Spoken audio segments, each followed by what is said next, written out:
오늘의 주요 뉴스입니다. 일본 수출 규제와 관련해 통상 전문가인 김현종 청와대 국가안보실 2차장이 미국을 급거 방문하고 강경화 외교장관도 폼페이오 미 국무장관과 통화했습니다. 정부와 여당은 3천억 원을 추경심사에 반영하기로 했습니다. 주한미군 간행물에 유엔사가 한반도 유사시 전력을 지원할 국가로 일본을 추가하는 내용이 포함된 것으로 알려져 논란이 일고 있습니다. 국방부는 오역일 뿐 6.25 참전국이 아닌 일본은 전력 제공국이 될 수 없다고 일축했습니다. 병역 기피 논란으로 2002년 입국이 금지된 가수 유승준의 비자 발급을 거부한 것은 위법이라는 대법원 판결이 나왔습니다. 유 씨의 입국 가능성이 커진 가운데 유 씨는 판결에 진심으로 감사한다고 밝혔습니다. 가정집에 침입해 엄마와 8살 난 딸을 잇따라 성폭행하려 한 50대가 붙잡혔습니다. 성폭행 등 전과 7범인 이 남성은 전자발찌를 차고 있었지만 사건이 벌어진 동안 아무런 제재도 받지 않았습니다. 경기도 수원 일대의 원룸 800채를 가진 집주인이 전세 보증금을 돌려주지 않고 사실상 잠적했습니다. MBN이 집주인을 추적해봤습니다. 전국 수십 곳에 지점을 두고 있다는 반려동물 상조 업체를 MBN이 찾아가 보니 유령 사무실이 대다수였습니다. 일부 업체는 장례식장도 직접 운영한다고 광고했지만 이 역시 사실이 아니었습니다.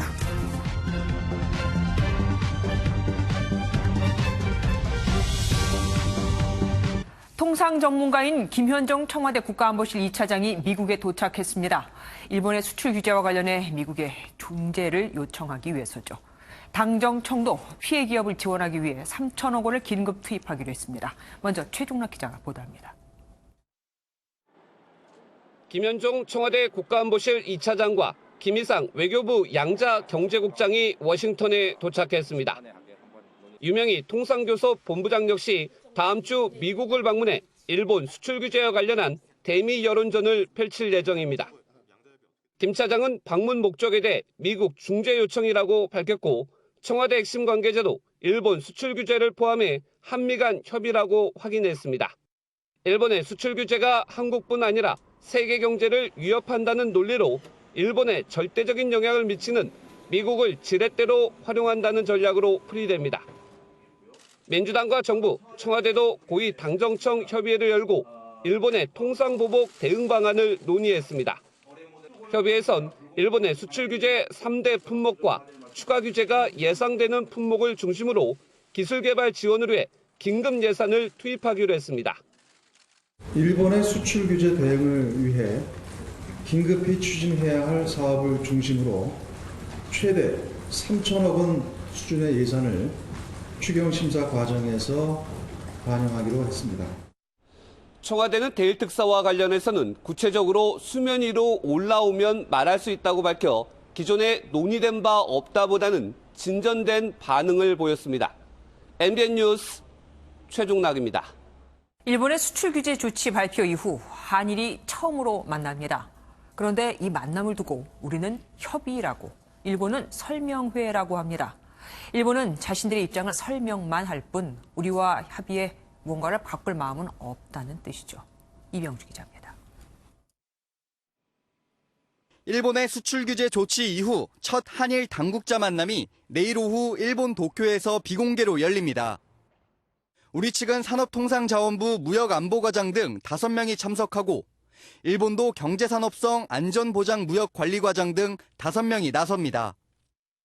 우리는 애초 국장급 만남을 요청했지만 일본 측이 난색을 보이며 과장급을 고집해 격이 낮아졌습니다. 만남의 성격을 놓고도 양국은 시각차를 보입니다. 우리 정부는 양자 협의로 규정하고 있지만 일본은 경위 설명이 이루어지는 실무진 설명회에 불과하다는 입장입니다. 양국 간 첫 만남의 격을 낮추려는 일본 측 의도가 엿보입니다.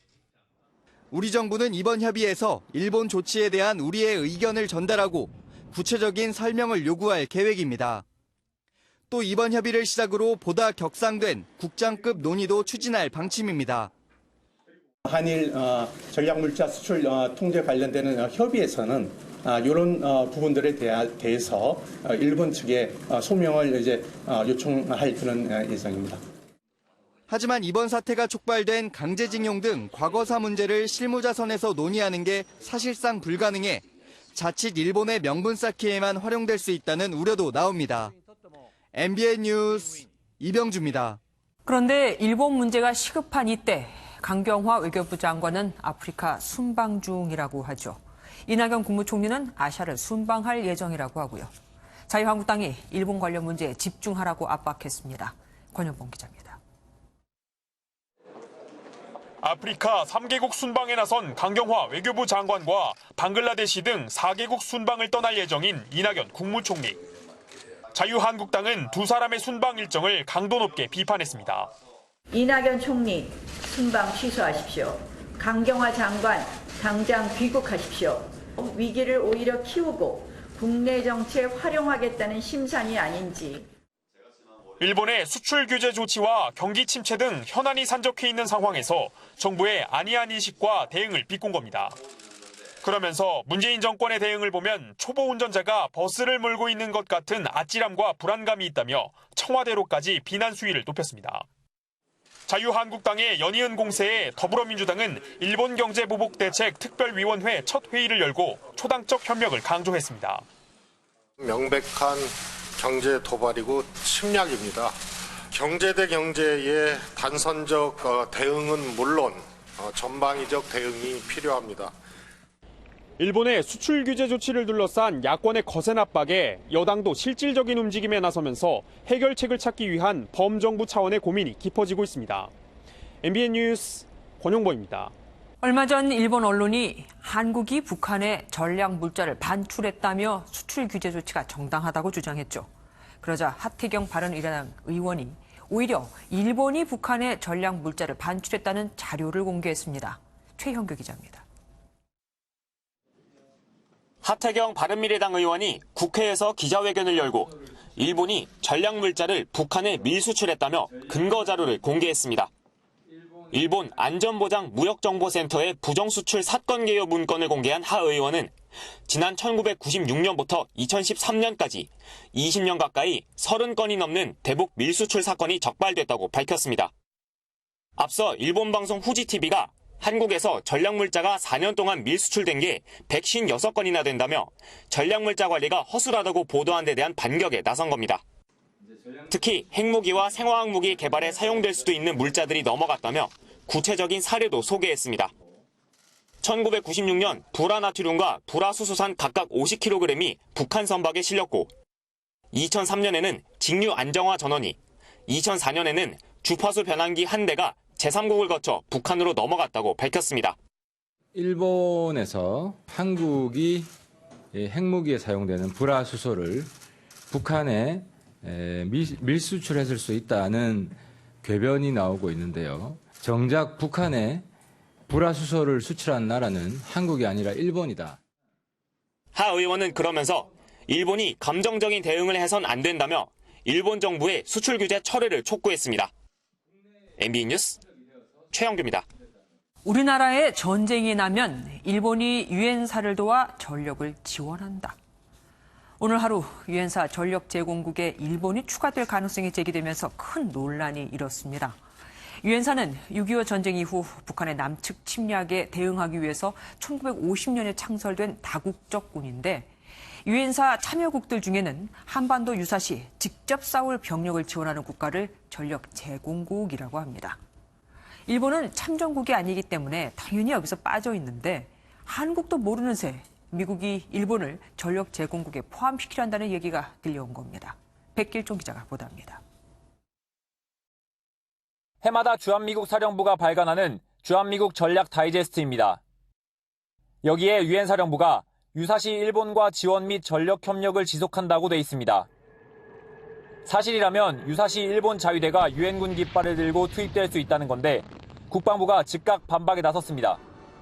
원문과 번역본 내용이 다르게 되어 있는 것으로 알고 있습니다. 원문을 참고하시면 이해가 되실 겁니다. 실제 원문을 보면 유엔사가 일본을 통해 지원과 전력을 이동시킨다라고 적혀 있습니다. 일본의 유엔사 지원과 유사시 군사직결지 역할을 하는 후방기지 7곳이 있어 여기를 통한다는 의미로 번역 과정에서 오역이 발생한 겁니다. 국방부는 아울러 일본이 6.25 참전국이 아니기에 전력 제공국으로 활동할 수 없다며 참모국으로 활동할 가능성도 선을 그었습니다. 참모 활동으로 유엔사 요원으로 활동을 할 경우는 당연히 우리 국방부와 협의해야 가능합니다. 일본의 참여는 논의된 바 없습니다. 미국은 유엔사 역할을 확대해야 한다는 입장인 것으로 알려진 가운데 이번 논란에 대해서는 별다른 입장을 내놓지 않고 있습니다. MBN 뉴스 백길종입니다. 이번 논란은 영어 원문 오역 해프닝으로 일단은 끝났지만 일각에서는 가능성을 완전히 배제할 수 없다는 분석이 나옵니다.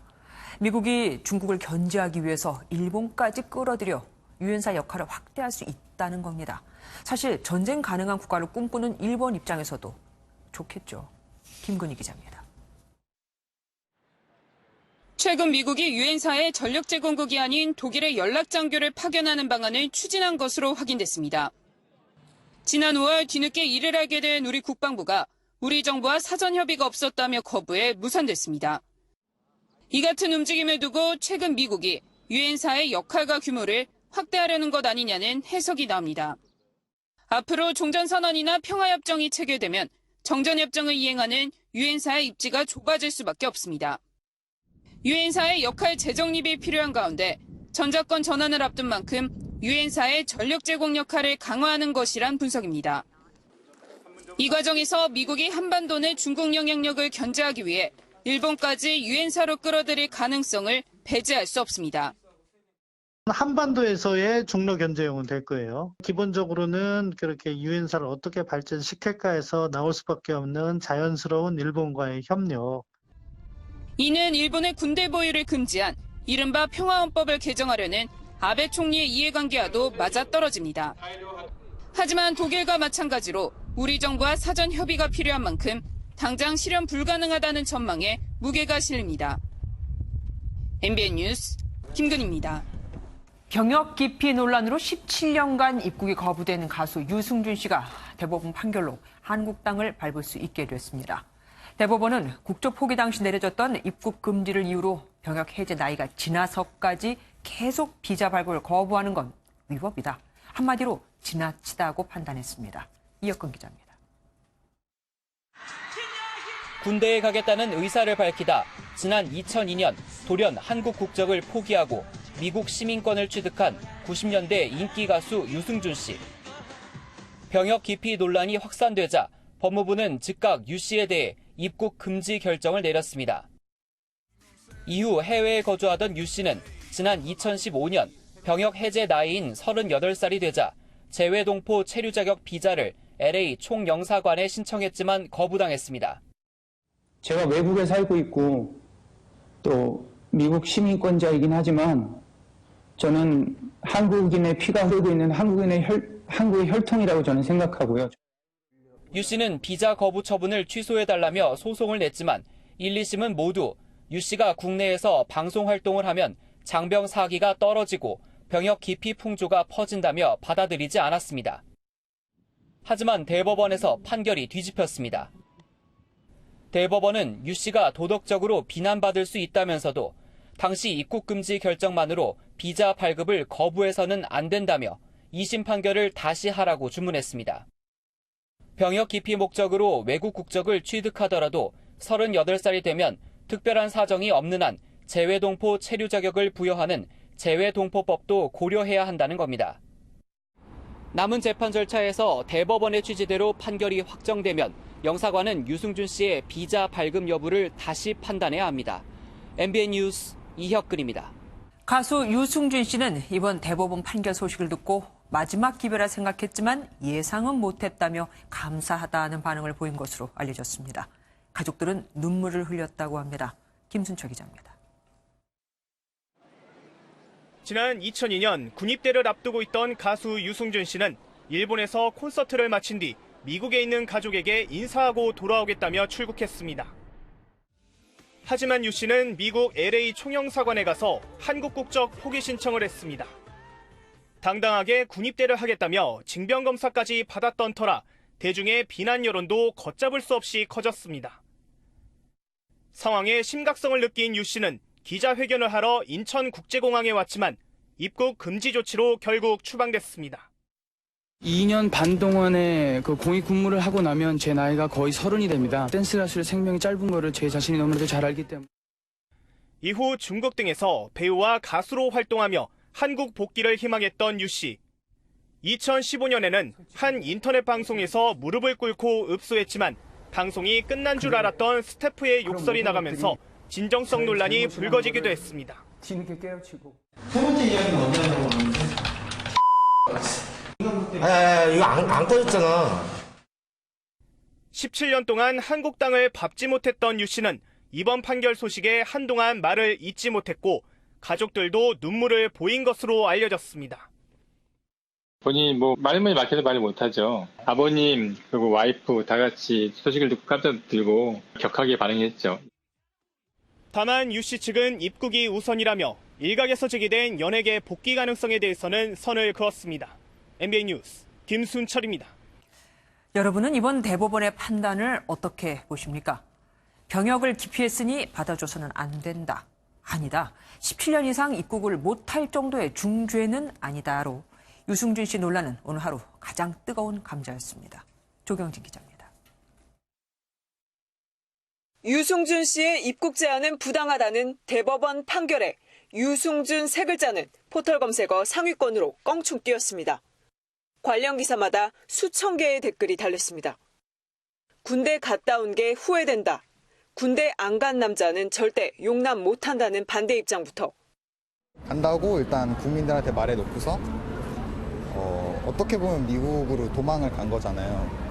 그러고 나서 이제 몇 년 동안 잠적을 해놓고서는 다시 들어온다는 게 비겁한 거일 수도 있고 잘못됐다고 생각합니다. 왜 유승준한테만 엄격한 잣대를 대나? 유독 가혹했다는 찬성 입장까지 팽팽합니다. 대법원 판결을 앞두고 실시한 한 여론조사에서는 유승준 씨의 입국을 반대하는 의견이 3배 정도 많게 조사됐습니다. 청와대 국민청원 게시판에는 유 씨의 입국과 국내 활동을 반대한다는 청원글이 등장했는데 이에 맞서 유승준 씨의 복귀를 염원하는 팬클럽은 지지 입장문을 내놨습니다. 이런 가운데 병무청은 대법원의 이번 판단을 존중하면서도 국적을 변경해 병역을 회피하는 사례를 막기 위한 실효성 있는 대책을 마련하겠다는 입장을 밝혔습니다. MBN 뉴스 조경진입니다. 현재 마약 투약 혐의로 재판을 받고 있는 남양 유업 외손녀 황하나 씨가 지난 2015년에도 마약 혐의로 입건됐지만 아무런 조사도 받지 않았다고 하죠. 그래서 당시 경찰과의 유착 의혹이 제기됐던 건데 당시 수사 담당 경찰은 다른 사람과 유착 관계였던 것으로 드러났습니다. 그 사이에 황하나 씨가 끼는 거였죠. 보도에 노태영 기자입니다. 지난 2015년 마약 혐의로 경찰에 입건됐던 남양 유업 외손녀 황하나 씨. 하지만 단 한 차례 경찰 조사도 받지 않아 경찰 유착 의혹이 일었습니다. 아빠가 경찰청장과 베프라며 황 씨가 올린 SNS 글은 이런 의혹을 더욱 키웠습니다. 유착 의혹을 수사한 서울지방경찰청은 정작 유착은 당시 수사를 담당했던 박모 수사관과 사건을 제보한 용역업체 운영자 박모 씨 등 간에 있었다고 파악했습니다. 박 씨가 자신의 여자친구에게 마약을 공급했던 조모 씨를 처벌받게 하려고 사건을 제보하면서 여자친구는 무혐의 처분해달라고 청탁한 겁니다. 이 과정에서 박 수사관은 수사 무마 대가 등으로 박 씨 등으로부터 모두 3,500만 원의 뇌물을 받은 정황도 포착됐습니다. 남양 유업 손녀 황하나 씨는 재벌가 마약 사건이란 그럴듯한 수사 명분만 줬을 뿐 애초 박 수사관의 관심에는 없었습니다. 결국 마약 공급자였던 조모 씨는 구속돼 처벌을 받았지만 박 씨의 여자친구는 선처를 받았고 황하나 씨는 단 한 차례의 조사조차 받지 않았습니다. 황하나 씨의 SNS 글 역시 단지 과시욕 때문에 한 말인 것으로 조사됐습니다. 경찰은 박 수사관과 뇌물을 준 용역업체 공동대표 2명을 기소 의견으로 검찰에 송치했습니다. MBN 뉴스 노태현입니다. 가정집에 침입해 엄마와 8살 난 딸을 잇따라 성폭행하려 한 50대 남성이 붙잡혔습니다. 주변에 살던 이웃이었는데 심지어 전자발찌도 차고 있었습니다. 정치훈 기자가 보도합니다. 늦은 저녁 50대 남성이 손에 커다란 자루를 든 채 집을 나섭니다. 20분쯤 뒤 남성은 주택 담장을 넘어 TV를 보고 있던 50대 엄마의 목을 누르며 성폭행을 시도합니다. 엄마가 반항하며 정신을 잃자 바로 옆에서 잠을 자던 8살 난 딸에게 마술을 뻗습니다. 하지만 딸이 범인의 입술을 깨물면서 가까스로 상황을 모면합니다. 시커먼 놈이 나오게 맥살을 딱 잡았대. 물려불고 피 질질 나고 그거 안 봐도 피 나오고. 붙잡힌 남성은 성폭행 등 전과 7범으로 지난 2015년도에 출소해 전자발찌를 차고 있었습니다. 미수범이니까 나는 들어가도 얼마 안 살고 나온다 이렇게 했다는데 저희들이 조사할 때는 그런 말 한 적 없고 내가 잘못했다고. 남성은 얼마 전까지 범행이 벌어진 다세대 주택에 살아 집안을 훤히 알고 있었습니다. 피해자는 불과 100여 미터 떨어진 곳에 살며 피해자 집 주변을 자주 오갔던 것으로 드러났습니다. 이거 사고 와서 얘기를 주고 돈을 10,000원짜리 줬다 이것이 한 달만 됐겠구만.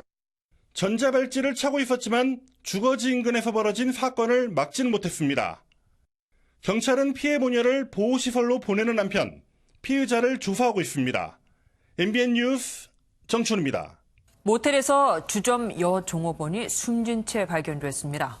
숨진 여성과 함께 술을 마신 남성이 체포됐는데 아무 기억도 안 난다고 합니다. 요즘 무슨 유행어 같죠? 김영현 기자입니다. 대전의 한 유흥가입니다. 모텔 입구 앞으로 구급차가 들어오고 곧이어 경찰차가 도착합니다. 잠시 뒤에는 구급대원들이 한 여성을 들것에 싣고 이동하면서 심폐소생술을 실시합니다. 대전의 한 모텔에서 주점 여종업원이 숨진 채 발견됐습니다. 아가씨가 실려 나오는 걸 봤거든요. 불안하고 무서웠죠. 경찰은 주점에서 여종업원과 함께 술을 마신 30대 남성을 용의자로 특정하고 수색에 나섰습니다. 경찰은 사건 현장에서 500m 떨어진 이 골목길에서 자신의 차에 타고 있던 남성을 발견했습니다. 체포 당시 남성은 술에 만취해 있었습니다.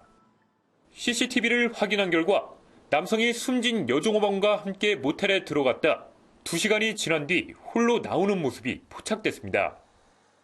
남성은 경찰 조사에서 기억이 안 난다며 혐의를 부인하고 있습니다.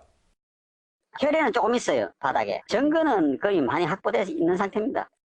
경찰은 남성에 대해 살해 혐의로 구속영장을 신청할 방침입니다. MBN 뉴스 김영현입니다. 제주판 살인의 추억으로 불리는 보육교사 피살 사건의 피고인이 1심에서 무죄를 선고받았습니다.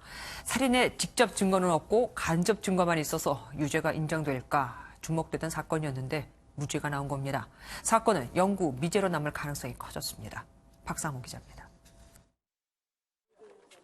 사건은 10년 전으로 거슬러 올라갑니다. 제주 애월읍의 농로 배수로에서 보육교사였던 20대 여성이 하의가 벗겨진 상태로 숨진 채 발견됐습니다. 당시 택시기사 박모 씨가 유력한 용의자로 지목됐지만 숨진 시점부터 부검의와 경찰의 의견이 갈렸습니다. 명확한 증거도 없어 박 씨는 풀려났습니다. 재수사에 나선 경찰은 여성이 숨진 시점을 특정하고 피해자의 몸에서 나온 실오라기를 근거로 지난해 박 씨를 다시 체포했습니다. 사건 발생 9년 만입니다. 저 9년 동안 어디에 계셨는지. 지난달 검찰은 박 씨에게 무기징역을 구형했습니다. 재판부는 그러나 정황상 증거로는 혐의를 입증하기에 부족하다며 검사가 제시한 대부분의 증거를 인정하지 않고 무죄를 선고했습니다. 법리적인 측면에서는 타당한 기준이라고 생각합니다. 법적 절차에 따라서 손해배상을 청구할 수 있습니다. 제주판 살인의 추억으로 불린 사건이 다시 미궁에 빠진 가운데 간접 증거의 증거 능력에 대한 논란이 다시 불거질 것으로 보입니다. MBN 뉴스 박상호입니다. 17년 전 다방 여종업원을 살해한 혐의로 1, 2심에서 무기징역을 선고받은 피고인에게도 무죄가 선고됐습니다. 제주 보육교사 피살 사건과 마찬가지로 정황 증거만으로는 혐의를 인정할 수 없다는 겁니다. 안진웅 기자입니다. 시신은 바닷가에 떠밀려온 마대자루에 담겨 있었습니다. 자루 안에선 20대 여성이 청테이프로 손발이 묶인 채 흉기에 수차례 찔려 숨진 채 발견됐습니다. 경찰은 숨진 여성의 통장에서 돈을 빼간 남성을 확인했지만 CCTV 화질이 흐려 용의자를 특정하지 못했습니다. 금방 잡힐 줄 알았는데 제보고 전혀 안 들어갔다. 결국은 그런 미제로 나왔어요. 경찰은 15년 만에 재수사에 착수해 40대 남성을 붙잡았습니다. 동거녀가 마대자루를 함께 옮겼다는 진술과 이 남성이 유사한 범죄를 저지른 적이 있고 휴대전화로 살인 공소시효 폐지를 검색하는 등을 증거로 내세웠습니다. 1심과 2심 재판부는 살인 공소시효 폐지를 검색한 사실도 유죄 증거로 인정해 무기징역을 선고했습니다. 하지만 대법원은 원심을 깨고 사건을 돌려보냈고 부산고법도 무기징역을 파기하고 무죄를 선고했습니다. 재판부는 동거녀가 진술을 번복하는 등 신빙성이 없고 살인 공소시효 폐지를 검색한 사실도 이 사건을 특정할 만한 증거가 될 수 없다고 판단했습니다. 재판부는 범행은 의심스럽지만 간접 증거를 인정하지는 않았습니다. MBN 뉴스 안진우입니다. 이번에는 경기 수원시에서 터진 전세 사기 의혹을 집중적으로 보도해드립니다. 원룸 800개를 가진 집주인이 보증금을 돌려주지 않고 사실상 잠적하면서 사회초년생 수백 명이 길거리로 쫓겨날 위기에 처한 겁니다. 먼저 차민아 기자가 보도합니다. 경기 수원시의 원룸 밀집 지역입니다. 60살 변모 씨가 임대 사업을 하는 건물 10개 동이 나란히 서 있습니다. 그런데 최근 한 원룸을 시작으로 세입자들이 전세 보증금 수천만 원을 돌려받지 못하는 사고가 연쇄적으로 발생했습니다. 부모님은 더 상심이 크실 것 같아가지고 차마 말씀도 못 드리고 혼자서 지금 끙끙 앓고 있는 상황입니다. 세입자 대부분은 인근 회사의 신입사원들로 대출까지 받아 만든 목돈을 날릴 위기입니다. 입사한 지도 얼마 안 돼서 일에 적응도 해야 되고 일도 배워야 되는데 전세 사기라고 생각을 하고 있습니다. 피해를 주장하는 세입자만 벌써 400여 명에 달합니다. 특히 변 씨는 기존 세입자의 보증금을 돌려주지 않고 새 세입자를 들이는 등 이중계약도 서슴지 않았습니다. 또 관리비를 매달 받고도 상하수도 요금을 내지 않아 조만간 단수 조치까지 이뤄질 예정입니다. 세입자들은 변 씨가 목돈을 노려 전세를 고집했고 빼돌린 보증금은 수백억 원대 땅 구매에 흘러들어갔다고 주장합니다. 변 씨는 돈이 없다는 말만 반복하고 있습니다. 토지 보증금이나 부동산 매각 자금이 들어와야 일본에서 이제 그 정비가 이제 시작이 되는데 아직까지 그런 변화가 없기 때문에 500억 원으로 추산되는 전세 사기 의혹이 눈덩이처럼 확산되고 있습니다. MBN 뉴스 차민아입니다. 사실 변 씨는 적은 돈으로 시작했는데 지금은 26채의 건물을 갖고 있습니다. 어떻게 이게 가능했을까요? 현대판 봉이 김선달이라는 말까지 나옵니다. 정준 기자가 그를 추적해봤습니다. 공무원 출신으로 알려진 변 씨가 적은 돈으로 원룸 임대사업자로 거듭난 방식은 이른바 돌려막기로 추정됩니다. 은행 대출로 건물을 짓기 시작해 공사잔금은 전세 보증금으로 충당했고 다시 이 보증금과 대출로 건물을 늘려갔지만 한 곳에서 돈 흐름이 막히자 피해가 커진 걸로 보입니다. 변 씨 일가의 건물은 수원에만 26개 동, 이 가운데 10개 동은 은행 대출이자를 내지 않아 경매에 넘어갔습니다. 피해 대책위원회에는 어느덧 400여 명이 모였는데요. 전체 피해 세입자는 800명에 달할 것으로 보입니다. 임대차 계약은 변 씨의 20대 딸이 운영하는 부동산에서 집중적으로 이뤄졌습니다. 건물에 근저당권이 설정돼 있는데도 안전하다며 사회 초년생들을 꿰었다는 게 세입자들 주장입니다. 변 씨의 해명을 들으러 자택을 찾아갔지만 응답은 없었고 변사님 계신가요? 전화도 받지 않았습니다. 전원이 꺼져 있어 음성사서함으로 연결되며 경매가 진행돼도 세입자들은 보증금을 다 돌려받긴 어려울 전망입니다. 낙찰가가 통상 시중의 실거래가에 비해서는 낮게 책정되는 경우가 대부분이고 배당 순위도 최우선이 아닌 경우에는 경매 절차만으로 채권 전액 확보를 기대하기는 어렵습니다. 세입자들은 변 씨가 재산을 숨기려고 가족들에게 명의를 이전하고 있다며 법적 대응을 준비하고 있습니다. 사회초년생이 대부분인 이 세입자들한테 사과 한마디라도 제대로 빨리 좀 나오셔서 이러한 일들에 대해서 좀 허심탄회하게 얘기를 좀 했으면 좋겠습니다. MBN 뉴스 정주영입니다. 고령화 시대에 발맞춰 지자체들은 노인 친화 공무원이나 거리를 만들고 있습니다. 만드는 것까지는 좋은데 그 이후에 관리가 잘 안 되니 더 불편하다는 게 문제입니다. 강세영 기자가 현장 취재했습니다. 여기저기서 어르신들이 산책을 하고 운동기구에서 몸을 풉니다. 이곳은 노인들이 여가를 즐길 수 있도록 만든 실버 공원입니다. 쉼터와 운동기구를 설치하고 부상 방지를 위해 산책로에 푹신한 탄성 포장재를 깔았습니다. 하지만 산책로를 돌아보니 포장재가 닳아 두께가 1cm도 안 되고 아예 벗겨진 곳도 보입니다. 고무라 다려져가지고 밑바닥에 나오고 없는 데는 가면 또 미끄러져가지고 여기다가 한 번만 입혀주면. 지압 산책길도 곳곳이 망가져 있고 운동기구도 녹슬어 있습니다. 산책로 한가운데에 이런 구멍이 있어 이용자들이 걸려 넘어질 수 있는 상황입니다. 그런 거에 대해서는 저희도 생각을 하고 있어가지고 좀 대대적으로 정비를 하려고 추경으로 예산을 확보한 거고요. 또 다른 공원은 지압 산책길이 아예 사라져 놀이터가 생겼고 쉼터도 부족해 노인들은 의자를 가져와 나무 밑에 앉아 있습니다. 비 오거나 그러면 중재를 하나 지었으면 좋겠다 그랬습니다. 노인 친화 디자인으로 꾸몄다는 탑골공원 인근 라키거리도 시설이 망가져 있는 등 곳곳에 관리가 안 된 흔적이 보입니다. 노인들이 주변 상점 화장실을 이용할 수 있도록 상냥한 가게 제도도 운영하고 있지만 정작 이에 대한 지원은 부족합니다. 이제 화장실을 이용하러 이리 들어오시기도 하고 생수를 좀 잡수기도 하고 요즘에는 서울시에서 그게 좀 지원이 현치가 않아. 실태 조사를 체계적으로 하고 이에 맞는 여러 가지 서비스를 제공할 수 있고 지자체에서 지속적인 관리가 필요하다고. 노인 인구 760만 명을 넘어선 가운데 노인 편의시설에 대한 적극적인 지원과 관리가 필요한 시점입니다. MBN 뉴스 강세현입니다. 요즘 반려동물이 죽으면 상조업체에 장례를 맡기는 분들 많죠. 일부 업체는 지점도 많고 직영 장례식장까지 운영한다고 홍보를 하는데 허위 과장 광고들이었습니다. 직접 찾아가 보니 간판 하나 없는 다세대 주택이 나오기도 합니다. 이현재 기자가 보도합니다. 대형 반려동물 상조 업체들의 홈페이지에 들어가 봤습니다. 적게는 10여 곳에서 많게는 수십 곳의 지점이 있어 서비스 품질이 높다고 홍보합니다.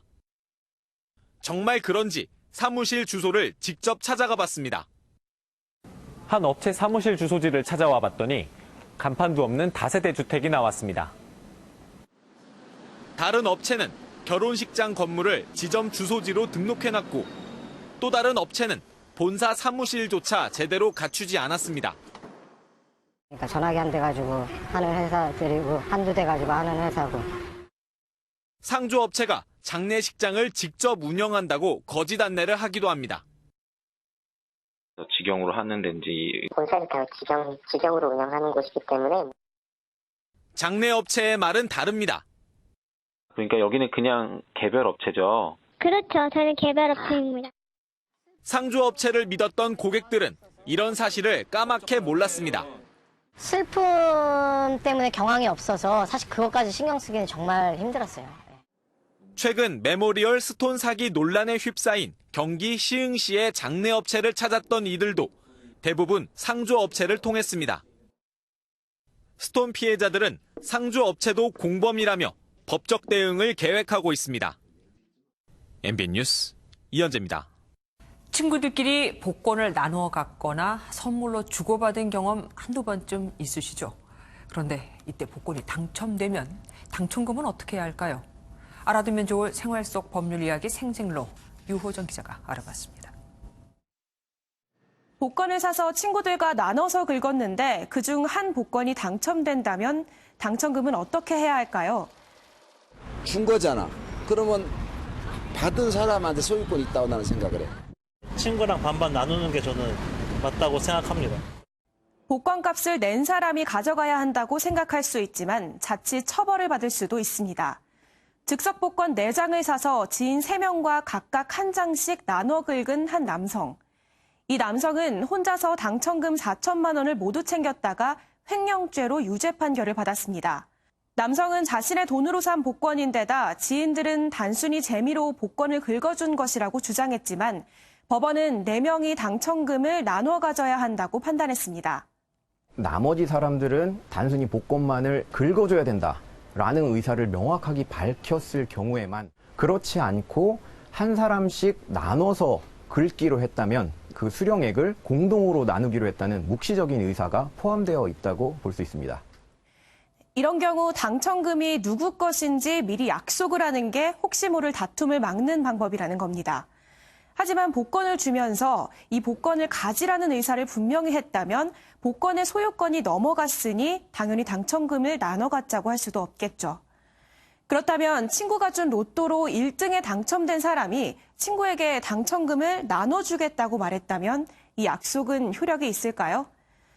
친구에게 받은 로또가 14억 원에 당첨되자 그중 2억 원을 주겠다고 말한 사례가 있는데 법원은 약속대로 2억 원을 모두 줘야 한다고 판결했습니다.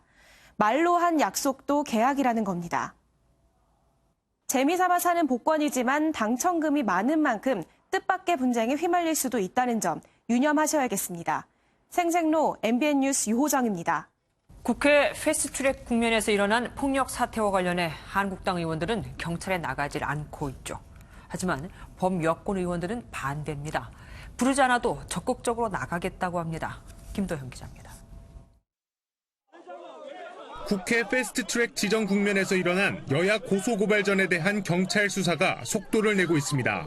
지금까지 경찰의 출석 요구를 받은 의원은 더불어민주당 4명, 정의당 1명, 자유한국당 13명으로 모두 18명. 민주당은 경찰 조사를 받겠다며 한국당도 조사를 받으라며 압박했고, 우리 당 의원 4명은 경찰 조사에 적극 협조할 뜻을 분명하게 밝혔습니다. 자유한국당 경찰 소환에 적극 응해 주실 것을 촉구합니다. 윤소하 정의당 원내대표는 이미 자진 출석 의사를 밝혔습니다. 반면 한국당은 경찰의 야당 탄압 수사로 규정하며 사실상 출석을 거부했습니다. 책임자인 저부터 소환하십시오. 이런 식의 제1야당 겁주기 소환에 응하는 것 자체가 국회의 독립성, 자율성에 대한 포기입니다. 또 민주당 의원들은 대부분 폭행이나 모욕죄로 피선거권과 관계가 없지만 한국당 의원들은 피선거권이 제한될 수 있는 국회 선진화법이 적용돼 출석에 부담을 느끼는 것으로 전해졌습니다.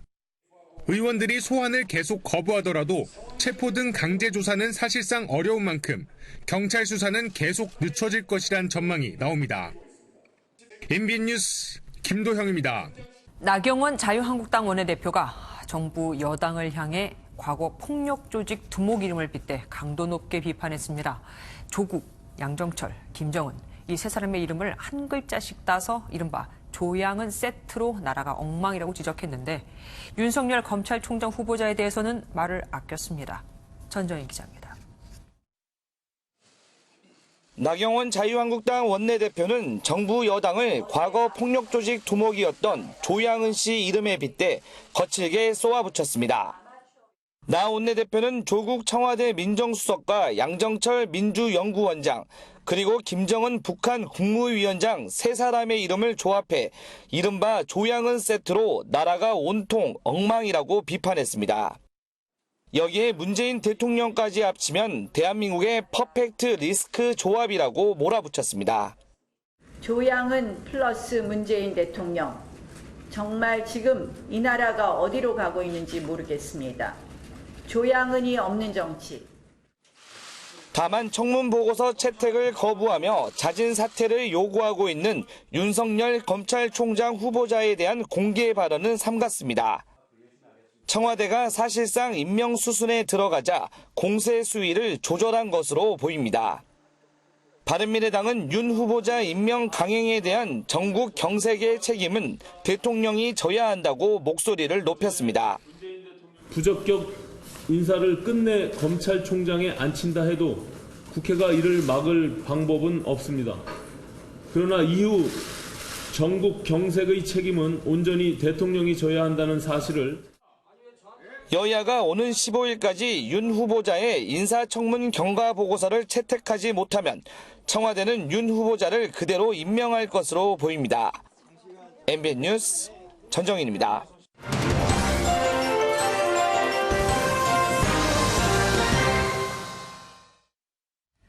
댓글로 대책을 남겨주신 분께 추첨을 통해 아이스크림 케이크를 드립니다. 지난 3일 법무부가 법무부 TV 개국 기념으로 진행한 조두순 출소 대책 이벤트입니다. 동영상을 본 국민들은 눈을 의심했고 분노했습니다. 조두순이 누굽니까? 11년 전 8살 아이를 무참하게 성폭행해 지금 실형을 살고 있는 사람입니다. 아직도 피해자는 극심한 트라우마에 시달리고 있고 내년 말 그의 출소를 앞두고 감옥에서 나오게 하면 안 된다는 국민 청원까지 이어졌지만 현행법상 막을 방법이 없다는 바로 그 인물입니다. 법무부는 국민의 안전을 위해 죄 지은 자를 단속하고 처벌하는 곳입니다. 그런데 국민이 기억조차 하고 싶지 않은 인물을 소환해 대국민 퀴즈를 내다니요. 스마일, 웃는 이모티콘에 아이스크림 케이크라니요. 실망스러운 건 또 있습니다. 논란이 거세지자 법무부는 슬그머니 해당 영상을 내렸습니다. 하지만 사과글 하나, 입장 표명 하나 없었습니다. 취지와 달리 의도치 않게 나쁜 결과가 나오니 뭔가 억울했던 걸까요? 물론 억울할 수도 있습니다. 미성년자에게 성폭행을 가한 성범죄자를 1대1로 전담 보호 관찰할 수 있도록 개정안이 국회를 통과했고 이건 조두순 사건을 겨냥한 법이었죠. 이 법에 따라 1대1 전담 관찰이 시행되니 이젠 국민들이 조금은 안심할 수 있다. 이런 게 법무부가 전하고 싶은 말이었을 겁니다. 하지만 홍보라는 건 양쪽 모두가 공감할 수 있어야 하는 거죠. 듣는 자의 마음도 정서도 모르는 일방적인 홍보는 누구에게도 공감을 받을 수 없습니다.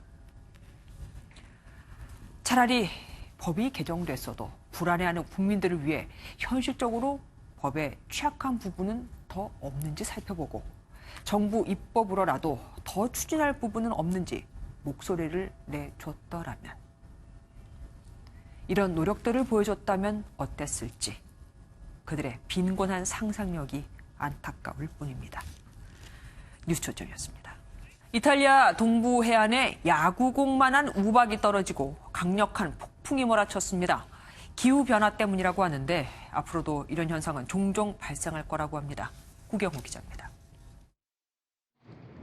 바다에 우박이 첨벙첨벙 쏟아집니다. 육지도 마찬가지인데 우박은 언뜻 봐도 야구공만한 크기입니다. 갑자기 내린 우박에 임신부 등 최소 18명이 머리가 찢어지는 등 부상을 입어 병원에서 응급치료를 받았고 차량 다수가 파손됐습니다. 현지 시간 10일 아드리아해에 인접한 이탈리아 해안 도시 페스카라에서 벌어진 일입니다.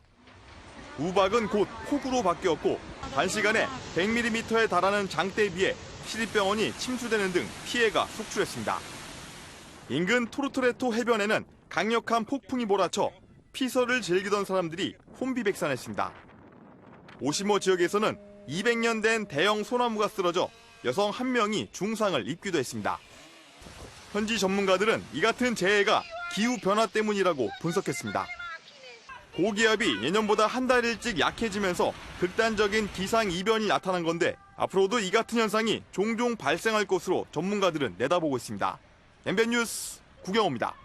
페이스북이 내년에 가상화폐를 발행할 거라고 하자 미 중앙은행을 비롯한 각국 금융당국들이 잇따라 우려를 나타내고 있습니다. 돈이 어떻게 거래되는지 확인이 안 되니 돈 세탁 등에 악용될 수 있기 때문입니다. 이기종 기자가 보도합니다. 페이스북은 내년 자체 가상화폐 리브라를 발행할 계획입니다. 마스터카드, 우버 같은 글로벌 기업들과 함께 결제와 송금, 대출까지 모든 금융 서비스를 리브라를 통해 제공하겠다는 구상입니다. 리브라의 가치를 각국의 은행 예금이나 채권 같은 실제 자산과 연동해 가치를 보장하겠다는 게 비트코인과의 차이점입니다. 1리브라를 1달러에 고정하는 식입니다. 이 등락폭이 컸다라는 부분에서 실제 사용에 상당 부분은 어려웠었는데 가치 안정이라는 부분이 좀 담보가 되지 않을까라는 쪽이 좀 생각. 각국 금융당국은 일제히 우려를 표했습니다.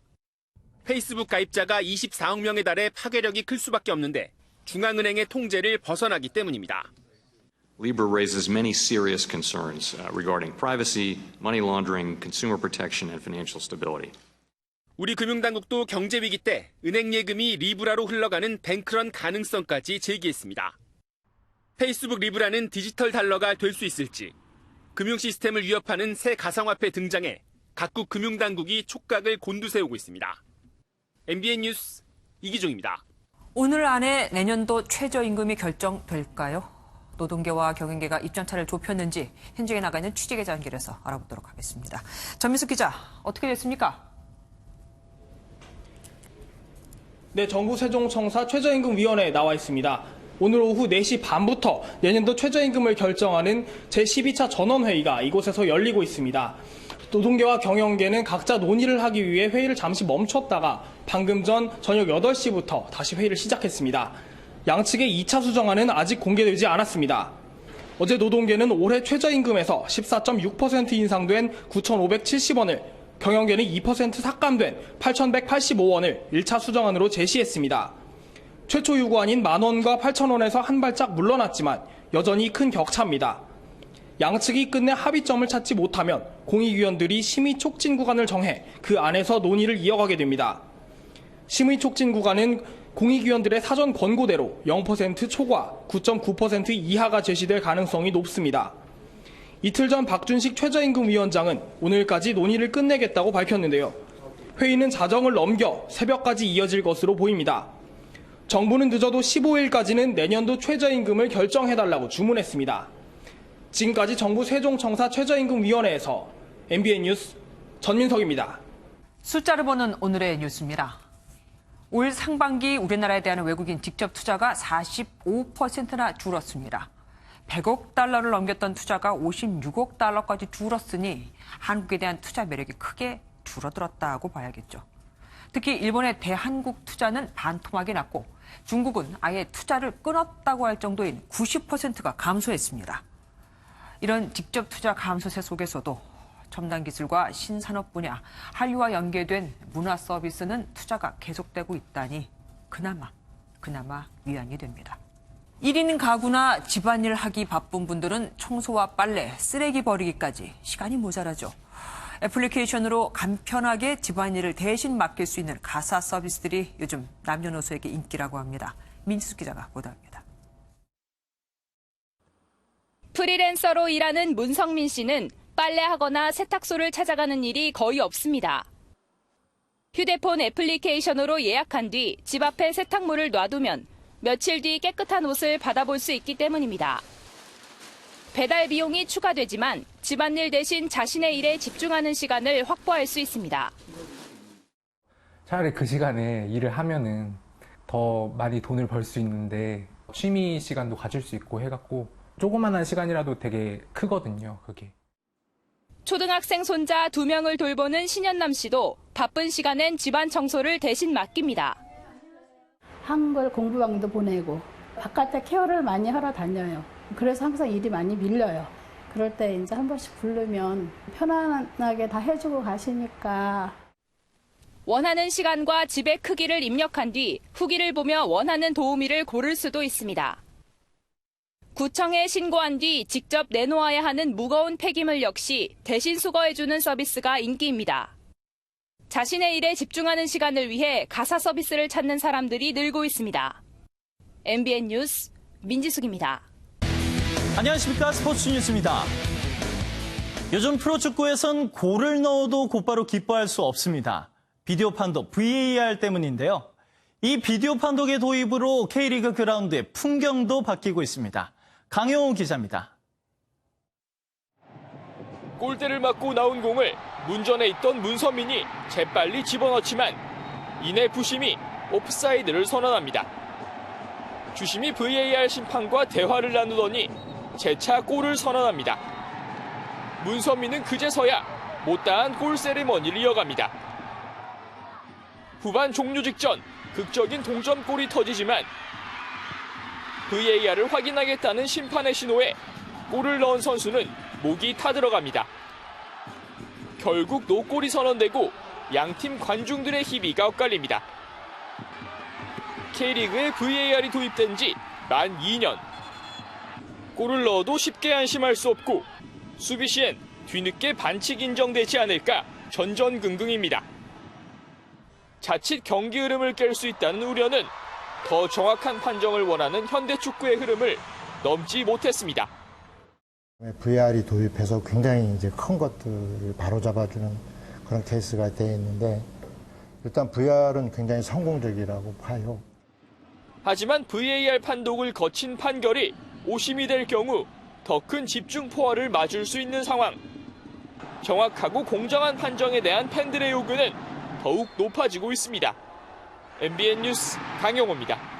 컬스데이로 불리는 경기도청 컬링팀이 새로운 여자 컬링 국가대표가 됐습니다. 경쟁 상대였던 팀킴과 팀민지를 모두 물리치며 컬링 삼국지의 최종 승자가 됐습니다. 김태일 기자입니다. 2014년 소치 동계올림픽에서 전 국민을 감동시켰던 경기도청 컬링팀 컬스데이. 팀킴과 팀민지에 밀리며 기억 속에서 사라지는 듯했지만 올해 초 동계체전에서 금메달을 따내며 다시금 두각을 나타냈습니다. 컬스데이는 여세를 몰아 올 시즌 국가대표까지 거머쥐게 됐습니다. 준결승전에서 팀킴을 물리치고 결승에 올라온 컬스데이는 현 국가대표인 팀민지마저 꺾었습니다. 한 점 차로 컬스데이가 지고 있던 시밴드. 후공을 내주며 절대적으로 불리한 상황에서도 컬스데이는 집중력을 발휘하며 한 점 차 짜릿한 역전승을 거뒀습니다. 승리가 확정된 컬스데이는 서로 부둥켜 안으며 환호했습니다. 올림픽 은메달이랑 세계선수권 동메달을 땄잖아요. 저희도 이제 금메달을 딸 수 있을 것 같습니다. 평창올림픽엔 팀킴, 세계선수권엔 팀민지가 나서는 등 매년 국가대표가 바뀌는 한국 여자 컬링. 이번엔 컬스데이가 4년 만에 다시 태극마크를 달면서 컬링 삼국지 체제는 당분간 계속될 것으로 보입니다. MBN 뉴스 김태일입니다. 밤사이 제주와 동해안에는 200mm가 넘는 많은 장맛비가 쏟아졌습니다.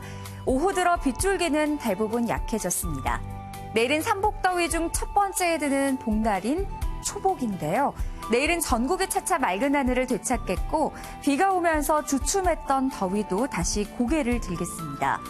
내일 서울의 낮 최고 기온은 28도, 광주는 29도까지 오르겠고요. 중부 내륙에서는 내일 오후 한때 소나기 구름이 만들어지는 곳이 있겠습니다. 강원 영동 지역에서는 오늘 밤까지 비가 조금 더 이어지겠는데요. 내일 중부지방 대체로 맑겠고 서울의 아침 최저 기온은 20도, 춘천은 19도가 예상됩니다. 남부 대부분 지역에서는 내일 자외선 지수가 매우 높게 나타나겠습니다. 내일까지 동풍이 지속적으로 불어들면서 동해안에서는 너울성 파도에 유의하셔야겠습니다. 이번 주말에 제주에는 장맛비가 내리겠고요. 중부지방에서도 가끔 비가 내릴 것으로 보입니다. 야외 활동 계획하실 때 참고하시기 바랍니다. 날씨였습니다. 뉴스팔이 선정한 이 한 장의 사진입니다. 엄청난 뚱보가 된 태국 원숭이입니다. 보통 원숭이가 10kg 정도인데 이 원숭이는 무려 27kg이나 나갑니다. 관광객들이 던져준 음식을 먹고 살이 찐 건데 지금은 죽었는지 흔적도 없이 사라져버렸습니다. 선의로 준 음식이 원숭이에겐 독이 된 셈이죠. 역시 사람이나 동물이나 자기 힘으로 살아가는 법을 배우는 게 중요합니다. 뉴스팔 여기서 마치겠습니다. 함께해 주신 여러분 고맙습니다.